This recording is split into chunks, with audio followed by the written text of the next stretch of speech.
yang terjadinya dinamika penderita sekali. Harusnya memang seperti ini gerakannya. Dan saya salut, saya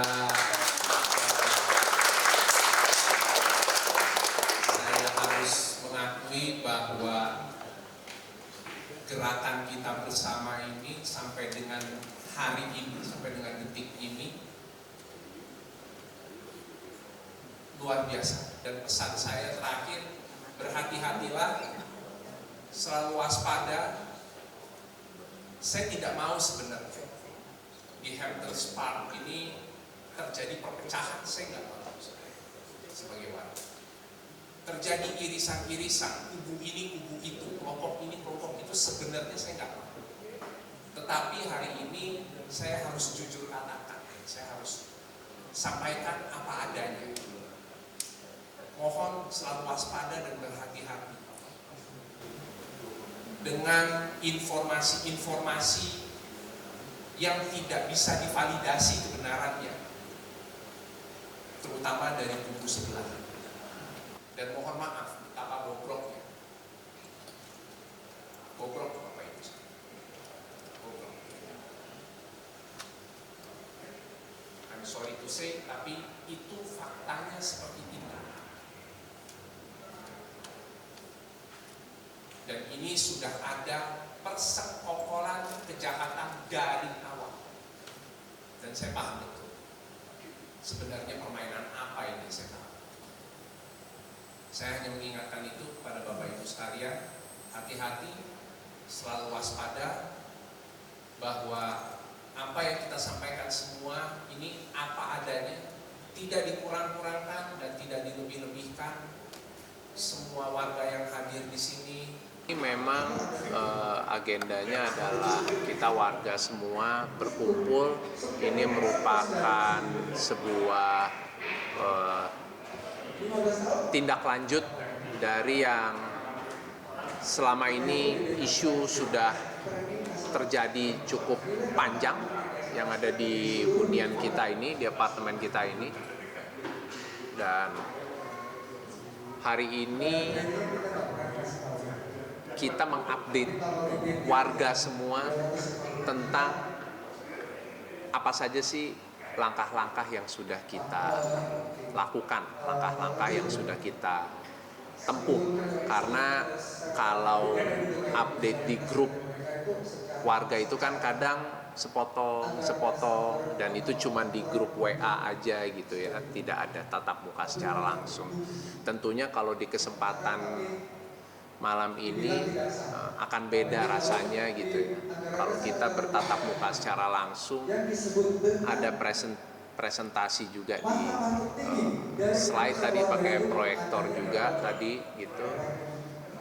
Saya juga tadi memberikan paparan juga tentang apa-apa saja yang kemarin-kemarin ini terjadi.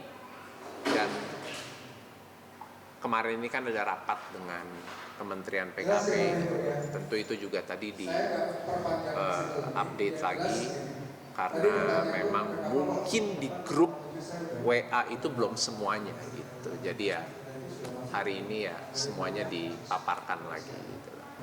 Sampai dengan detik ini dengan pihak pengurus bisa dibilang ya kita masih bersih tegang ya situasinya. Dan ya titik temu sih udah pasti nggak ada gitu loh, karena dari awal memang tidak ada itikat baik dari pihak pengurus untuk membuka ruang komunikasi dan ruang dialog dengan warga untuk gimana kita bisa berkomunikasi dengan baik, atau mungkin ada solusi-solusi yang bisa kita rembukin bareng-bareng kan. Intinya sebenarnya itu. Mungkin ya katakan masalahnya terlalu berat gitu ya. Solusinya mungkin sulit untuk ditemukan, atau mungkin solusinya belum tentu hari ini kita dapat gitu.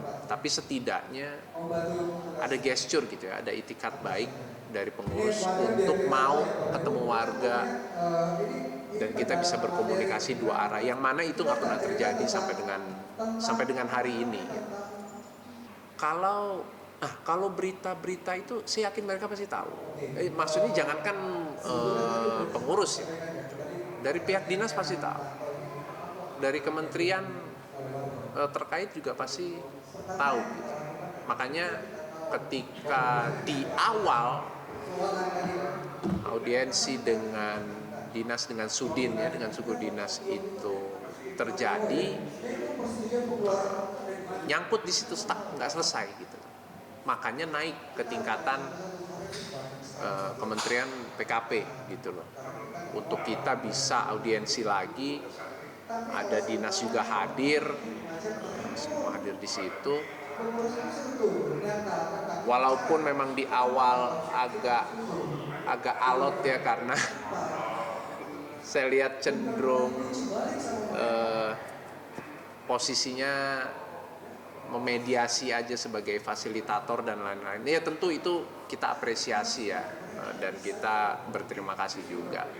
Tapi kita juga ingin ada sebuah tindak lanjut yang jelas gitu loh tentang isu ini, bahwa saya menginginkan kasus ini dan isu ini bisa selesai di tingkatan kementerian gitu loh. Jika itu tidak bisa selesai di dinas, bukan soal diundangnya atau enggaknya ya, tapi kan kita memang sedang berselisih dengan mereka. Itu yang pertama. Yang kedua, dari mereka memang tidak pernah mau ketemu. Itu persoalannya itu. Nggak mau ketemu, nggak tahu kenapa nggak mau ketemu. Sampai sekarang. Sampai hari ini. Nah itulah yang menjadi salah satu isu, big issue ya, yang kemarin ini di rapat pertama dengan Kementerian PKP itu kita paparkan gitu ya. Gitu. Saya tahu indikasi dugaan bahwa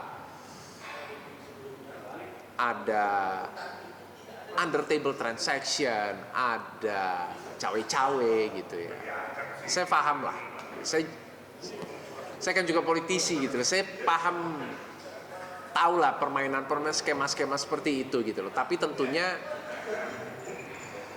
kita tetap harus fokus dengan apa yang menjadi isu utama. Kenaikan IPL 54% itu sebenarnya jadi key entry-nya. Yang tidak disadari sebenarnya itu kunci buka gerbang gitu loh. Yang akhirnya dari situ ketahuan lah penyimpangannya, borok-boroknya dan segala bentuk kebobrokannya kelihatan dan ketahuan, karena kita warga nggak ada yang setuju ya dengan kebijakan itu gitu loh. Dan makanya tadi saya bilang, itulah yang saya harapkan di tingkatan kementerian ini, isu ini bisa segera diselesaikan gitu. Jadi waktu puncak bentrok pengurus dengan warga itu di 13 Agustus. Itu bentrok fisik gitu. Dan videonya juga mungkin udah naik gitu ya. Bahwa terjadi juga ada penganiayaan di situ gitu, dan dugaan penggelapan dana. Nah ini sudah masuk laporan polisi di Polres Jakarta Selatan gitu, yang sampai sekarang ya sudah naik ke Krimum ya, tapi harapan saya ini mudah-mudahan bisa ditindaklanjuti lebih cepat lagi. Jadi memang ada dua, penggelapan dana dan penganiayaan. Mengenai legitimasi dan legalitas pengurus ini, makanya kemarin di rapat pertama kita rapatlah dengan Kementerian PKP. Dan nanti insya Allah kalau nggak ada halangan, di minggu depan kita akan mengadakan rapat kedua dengan Kementerian PKP. yang tentu harapan saya secara pribadi dan tentunya semua warga juga seperti yang di awal saya sampaikan, saya ingin ini di level kementerian bisa selesai, isu ini bisa selesai ya, karena kemarin waktu rapat pertama ada permen yang baru. Nah ini yang nanti di rapat kedua kita akan bicara lebih dalam dan lebih jauh lagi.